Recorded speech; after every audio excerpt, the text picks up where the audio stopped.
Assalamualaikum warahmatullahi wabarakatuh. Saya perwakilan dari kelompok 1 akan mempresentasikan biomolekul tentang karbohidrat.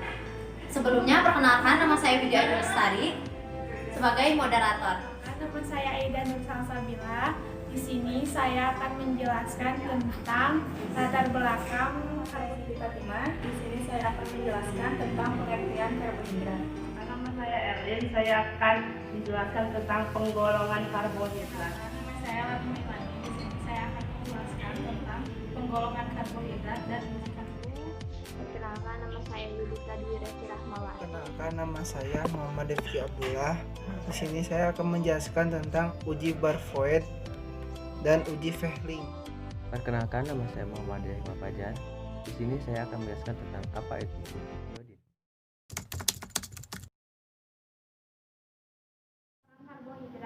Karbohidrat atau istilah arang adalah suatu zat gizi yang fungsi utamanya sebagai penghasil energi, di mana setiap gramnya menghasilkan 4 kalori.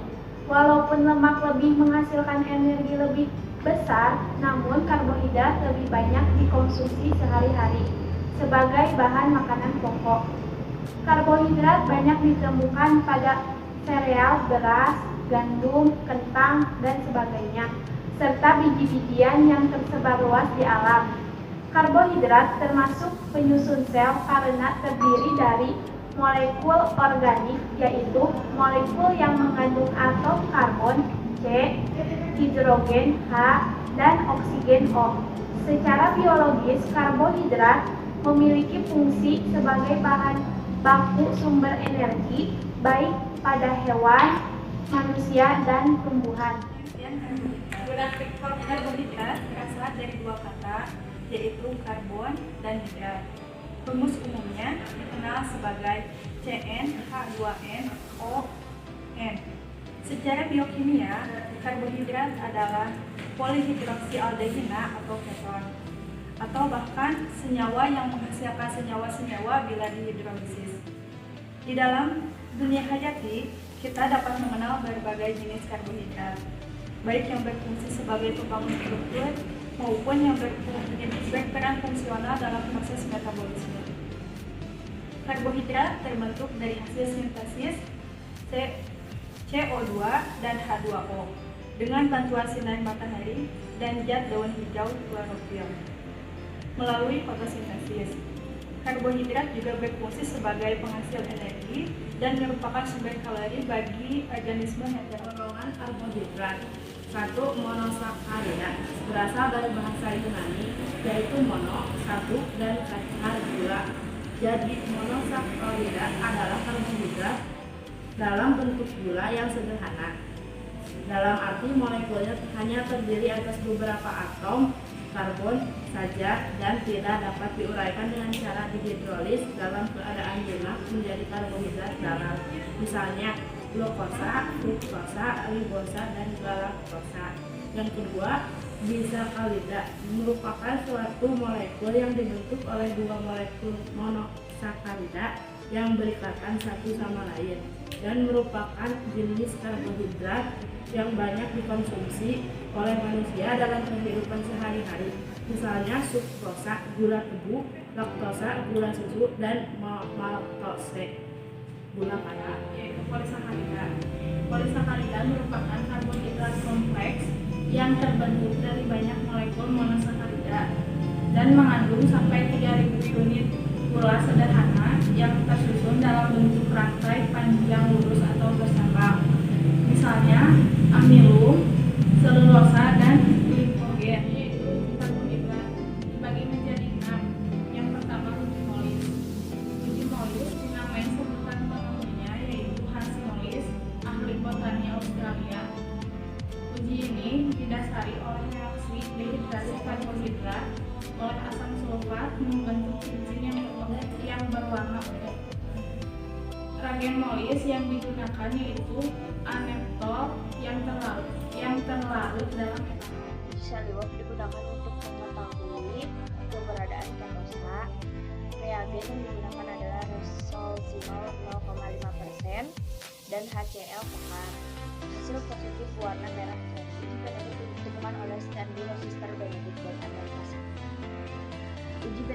digunakan untuk menguji keberadaan gula reduksi dalam satu sampel. Reaksi menelik terdiri dari kufri sulfat, natrium sitrat, dan natrium karbonat.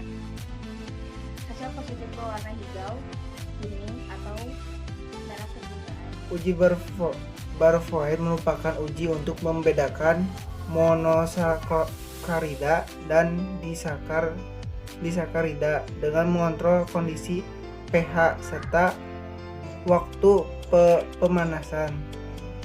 Sampai monosakarida mempunyai waktu yang lebih cepat membentuk warna merah bata.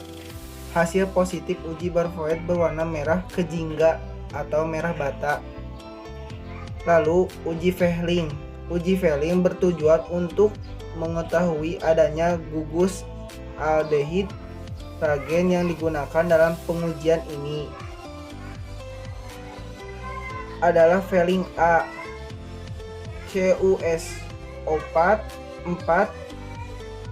dan Fehling B, NaOH dan KNa tartarat, digunakan untuk menunjukkan adanya karbohidrat, produksi monosakarida, laktosa, dan maltosa.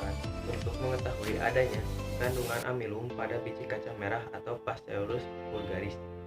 Untuk mengidentifikasi adanya kandungan amilum pada sampel tersebut, kita harus menggunakan beberapa reaksi, salah satunya yaitu iodium. Dalam beberapa poin yang ada di dalam uji iodin adalah sebagai berikut. Poin pertama, uji iodin digunakan untuk mendeteksi adanya pati polisakarida pada sampel. Poin kedua, pati dalam suasana asam bila dipanaskan dapat terhidrolisis menjadi senyawa yang lebih sederhana. Dan untuk poin yang ketiga, amilum. Ketika amilum dengan iodin disatukan dapat membentuk kompleks biru. Poin yang keempat, amilopektin dengan iodin akan memberi warna merah ungu. Dan poin yang terakhir, glikogen dapat dekstrin akan membentuk merah coklat.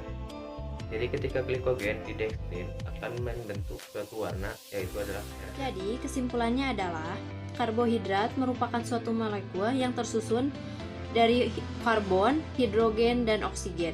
Karbohidrat juga mempunyai beberapa fungsi, yaitu sebagai sumber energi. Kekurangan atau kelebihan karbohidrat dapat pula menimbulkan berbagai gangguan penyakit.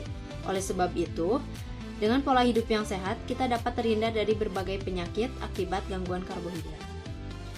Sekian dari kelompok 1, mohon maaf bila ada kekurangan. Wabillahi taufiq wal hidayah. Wassalamualaikum warahmatullahi wabarakatuh.